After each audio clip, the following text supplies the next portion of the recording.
Hello guys, പുതിയൊരു വീഡിയോയിലേക്ക് എല്ലാവർക്കും സ്വാഗതം. അപ്പം ഇന്നാണെങ്കിൽ ഒരു മഷ്റൂം വെച്ചിട്ടൊരു കറി ഉണ്ടാക്കാനുള്ള ഒരു തത്രപ്പാടാണ്. ആദ്യമായിട്ടാണ് ഇവിടെ മഷ്റൂം വാങ്ങുന്നതും മഷ്റൂം കറി ഉണ്ടാക്കാൻ പോകുന്നതും.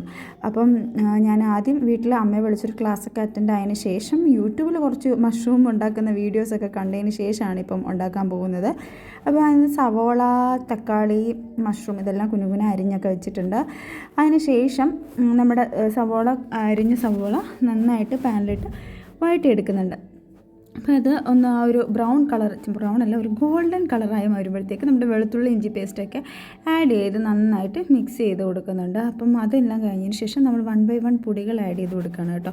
പൊടികൾ നമ്മുടെ ഒരു ഊഹത്തിനാണ് ഞാൻ ആഡ് ചെയ്തത്. മുളക് പൊടി, മല്ലിപ്പൊടി, മസാല, പിന്നെ പെപ്പർ, പിന്നെന്താണ് മഞ്ഞൾപ്പൊടി, ഇതെല്ലാം കൂടിയിട്ട് നന്നായിട്ട് വഴറ്റി കൊടുക്കുന്നുണ്ട്. അപ്പം നന്നായിട്ട് അത് വഴറ്റി ആ പൊടികളിലെ എല്ലാം പച്ചമണം മാറി കഴിയുമ്പോഴത്തേക്ക് നമ്മൾ കട്ട് ചെയ്ത് വെച്ച് തക്കാളിയും കൂടി ഇട്ട് കൊടുക്കുന്നുണ്ട്. അതിന് ശേഷം നമ്മുടെ കുനുകുന അരിഞ്ഞ് വെച്ച നമ്മുടെ കൂണും കൂടി ആഡ് ചെയ്ത് കൊടുക്കുന്നുണ്ട്. അപ്പം ഇതിനകത്ത് ശ്രദ്ധിക്കേണ്ട കാര്യം എന്ന് വെച്ച് കഴിഞ്ഞാൽ വെള്ളം ആഡ് ചെയ്യാൻ പാടില്ല. ഓൾറെഡി ഇതിനകത്തുനിന്ന് നല്ല രീതിയിൽ വെള്ളം വരുന്നൊരു സംഭവമാണ്. എന്നിട്ട് നമ്മൾ കുറച്ച് നേരം അടച്ച് വെച്ച് വേവിക്കാം. അപ്പം വേണ്ട ഇതിനകത്ത് നല്ല വെള്ളമൊക്കെ ഊരി വന്നിട്ടുണ്ട്. അപ്പോൾ ഇത് ഓൾമോസ്റ്റ് നല്ല ടേസ്റ്റ് ഉണ്ട് കേട്ടോ. ടേസ്റ്റ് ചെയ്ത് നോക്കിയപ്പോൾ അപ്പം നമുക്ക് ചോറിൻ്റെ കൂടെയാണ് എടുത്തിട്ടുള്ളത്. കണ്ടോ, കൂണ് കറി, പിന്നെ ഇന്നലത്തെ മീൻ കറി, പിന്നെ ഇത് പഴുത്ത പപ്പായ കറി വെച്ചതാണ് കേട്ടോ.